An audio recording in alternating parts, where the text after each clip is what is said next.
Assalamualaikum warahmatullahi wabarakatuh. Hai teman-teman, ketemu lagi dengan saya Mas Blogger. Kali ini saya akan membuat tutorial cara mendapatkan pekerjaan di Upwork atau pecah telur di Upwork. Nah, silakan teman-teman subscribe dahulu channel Mas Blogger ini. Kalau teman-teman suka dengan konten seperti ini, saya akan buatkan lagi videonya setiap minggunya. Jangan lupa juga aktifkan loncengnya. Sudah? Baik, saya akan mulai dengan cara bagaimana agar teman-teman bisa pecah telur di Upwork. Ada beberapa faktor yang mempengaruhi teman-teman bisa pecah telur. Pasti teman-teman berpikir, sudah buat akun di Upwork, kemudian sudah di approve, lalu kemudian pada saat tiba pada membid proyek, misalnya proyek ini, teman-teman ternyata sampai sekarang belum mendapat pekerjaan. Pasti teman-teman bertanya, kok susah sekali mendapatkan pekerjaan di Upwork, tapi kok ada yang berhasil? Itu yang pertama. Yang kedua, teman-teman juga berpikir, kok orang lain bisa, kok saya sendiri tidak tembus? Mungkin seperti itu. Nah, jadi saya akan berusaha merumuskan faktor-faktor yang menyebabkan klien itu meng-hire teman-teman atau tidak. Pertama itu teman-teman harus tahu. Jadi saya akan logikakan dulu. Misalnya seperti ini teman-teman. Ada klien misalnya, atau seperti ini. Anggaplah ini ya teman-teman. Jadi saya klik dulu ininya, nama proyeknya, lalu dia kan otomatis kan membawa, misalnya dia perusahaan besar nih, dia buat proyek terus kan, ini misalnya banyak, misalnya termasuk teman-teman membid proyek ini, kemudian mereka pasti memilih mana kira-kira freelancer yang cocok dengan mereka. Nah, kalau saya buat strukturnya itu seperti ini teman-teman logikanya. Nah, misalnya tadi seperti saya bilang tadi, ada klien, kemudian dia membuat proyek. Nah, misalnya ini proyek. Kemudian setelah dia membuat proyek di Upwork tadi, otomatis beberapa freelancer pasti ini ya teman-teman membuat proposal ke dia. Nah, ini saya buat logikakan, misalnya ada 3 freelancer,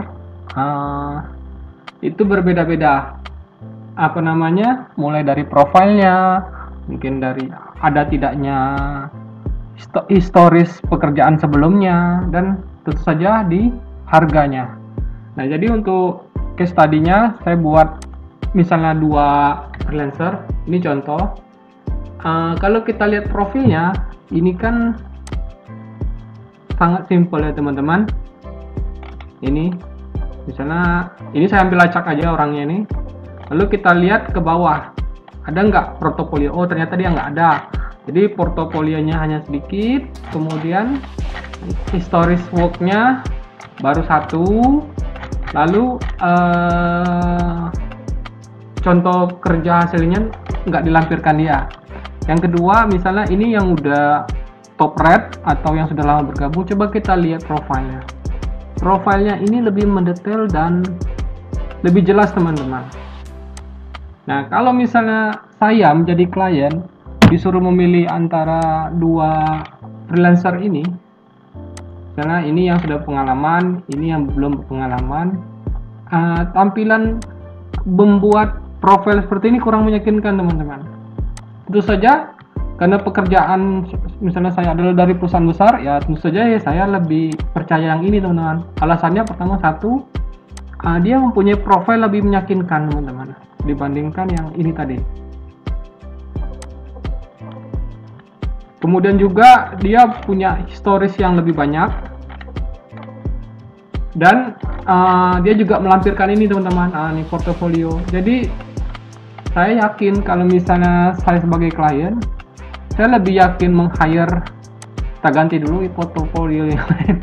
Ada foto yang tadi. Nah, ini dia menampilkan contoh-contoh hasil kerja mereka dia, sedangkan yang ini tidak ada sama sekali. Nah, jadi yang faktor pertama tadi menyebabkan kenapa teman-teman belum pencet telur, pertama satu yaitu profile ya teman-teman. Itu yang pertama. Kemudian yang kedua itu mengapa teman-teman belum juga pencet telur? Ya, coba teman-teman baca dulu perintahnya. Misalnya ini nih, teman-teman ahli dalam graphic design. Nah, kalau kita terjemahkan ini, dia butuh graphic design yang pengalaman. Jadi, teman-teman harus paham kebutuhannya. Misalnya teman-teman membuat proposal yang copy paste tanpa edit, itu misalnya entah dari Google Translate atau dari yang lain, itu asal-asalan atau grammar ini kurang bagus, ya kurang meyakinkan teman-teman. Oleh karena itu teman-teman juga harus pelajari dan memahami apa kebutuhan klien. Misalnya dia butuh seorang expert grafik dengan pengalaman di bidang healthcare application. Jadi sesuaikan nanti cover letternya dengan ini teman-teman, healthcare application. Nah, itu yang kedua. Jadi harus pahami dulu deskripsi proyek. Nah, yang ketiga barulah itu tadi saya bilang proposalnya teman-teman. Nah, misalnya teman-teman udah yakin ini tertarik dengan proyeknya, langsung submit proposal.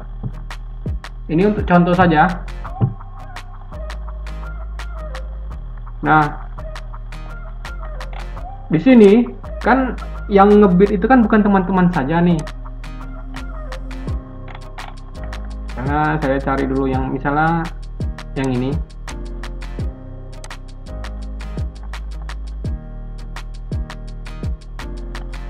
Nah, yang ini sudah ada 5-10 orang yang bid. Atau logikanya seperti ini teman-teman. Nah, saya buatkan logikanya seperti ini. Jadi misalnya tadi klien membuat proyek, lalu banyak freelancer yang ngebid ke proyeknya. Otomatis banyak juga kan jumlah proposalnya, termasuk misalnya teman-teman buat juga di submit ini tadi. Nah, ini submit proposalnya. Nah, usahakan membuat proposalnya itu tidak bertele-tele teman. Jadi maksud saya buatlah cover letter yang singkat, padat, ringkas. Ini misal kalau saya biasanya seperti ini teman-teman. Hai, ada hi sir,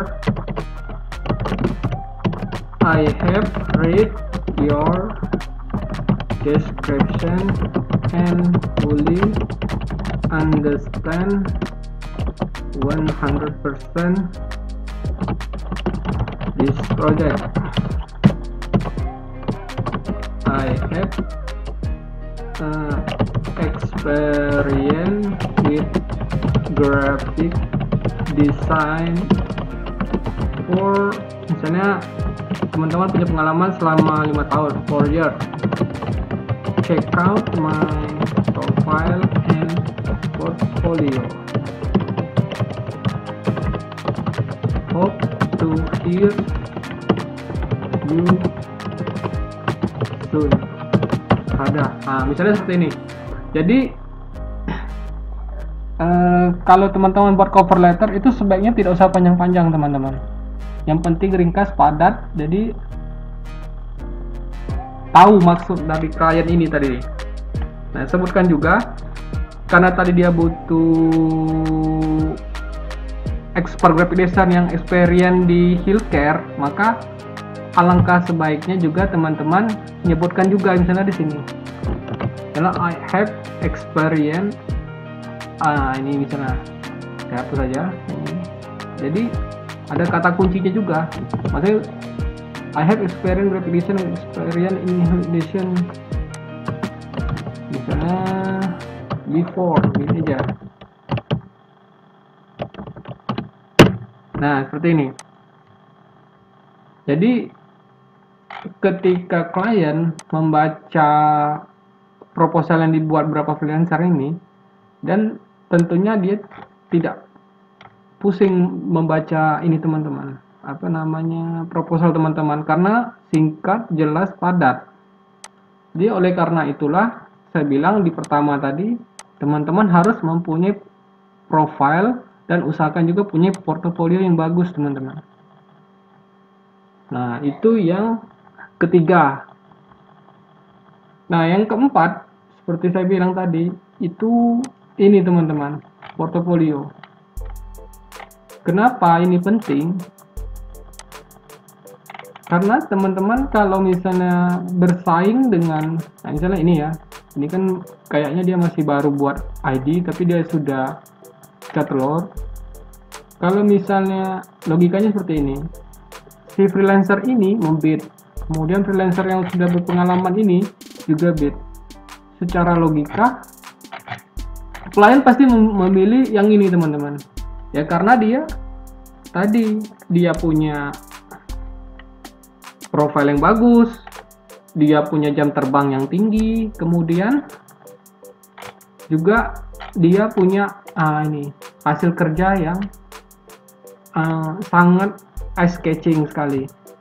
Oleh karena itulah, kalau teman-teman masih baru dan mengapa belum pecah telur juga, ya segera perbaiki teman-teman ininya, profil portofolionya. Kalau bisa masukkan hasil kerja yang bagus. Nah seperti inilah, paling enggak mendekati. Nah misalnya ini seperti itu teman-teman. Jadi dengan menampilkan hasil kerja ini menyebabkan perusahaan yang akan meng-hire Anda itu lebih yakin dengan hasil kerja, dengan kualitas teman-teman sebagai freelancer. Itu yang keempat. Yang kelima yaitu juga harus banyak membaca buku dan menonton, bisa juga mencari informasi di seputar di grup Upwork Indonesia. Itu saya sarankan karena dulu saya waktu masih newbie juga, saya juga ketika tidak tahu, saya tidak paham, saya juga sering banyak bertanya di grup Upwork Indonesia teman-teman. Nah dan lagi juga saya sarankan juga teman-teman belajar juga dengan cara, ya belajar kan tidak harus melalui grup di Facebook, tapi juga bisa melalui membaca buku. Nah untuk buku-buku yang saya rekomendasikan, saya ada beberapa buku yang saya beli dari online, baik itu yang dari Indonesia maupun dari Amazon. Nah kalau untuk yang Indonesia silakan bisa cari di Tokopedia atau Shopee yang berkaitan dengan freelancer. Dan kalau teman-teman, saya sarankan juga nyari di sini teman-teman, di Amazon. Kenapa Amazon? Amazon ini salah satu situs terbesar di dunia dan memiliki jaringan yang customernya itu sudah miliaran ya teman-teman ya. Jadi sudah hampir, pokoknya jangkauan customernya itu lebih banyak dan lebih luas, skala internasional. Nah ini ada banyak buku-buku yang bagus, dan ini juga ada yang berbentuk ebook dan ada yang berbentuk Kindle. Nanti link-linknya ini saya akan cantumkan di link deskripsinya teman-teman. Oke teman-teman, untuk sekarang ini cukup ini sampai buat sini saja informasi yang dapat saya berikan. Moga-moga bermanfaat untuk teman-teman yang saat ini berusaha menekuni Upwork. Jadi kalau misalnya teman-teman juga pengen, misalnya adakah situs freelancer yang lain yang bisa untuk menghasilkan income, ada teman-teman. Itu selain Upwork juga ada yang lain, misalnya seperti Fiverr, Shutterstock, Dreamtime, sama yang lain. Nah itu linknya juga saya lampirkan di link deskripsinya teman-teman. Jadi teman-teman bisa mengeceknya dan bisa segera bergabung. Nanti linknya saya cantumkan di bawah teman-teman. Oke itu saja teman-teman. Jika teman-teman masih belum paham silahkan berkomentar. Dan dukung selalu channel kami dengan cara share ke sosial media seperti Facebook, Instagram, Twitter, ataupun yang lainnya. Dan jika teman-teman butuh bantuan, misalnya teman-teman mendapatkan proyek di Upwork atau yang situs platform lain, dan skill teman-teman misalnya di bidang Photoshop itu belum memadai, teman-teman bisa menghubungi saya. Itu saya lampirkan juga di link deskripsinya. Jadi kita bisa saling bekerja sama.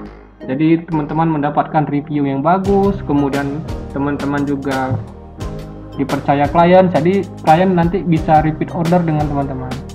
Itu kita bisa kerjasama teman-teman. Jadi teman-teman bisa menghubungi saya di email saya atau kontak WA saya. Itu saja dari saya. Jika teman-teman masih bingung, silakan hubungi saya bisa via komentar di video di bawah ini atau seperti melalui link deskripsi yang saya cantumkan di bawah. Sampai ketemu di tutorial berikutnya.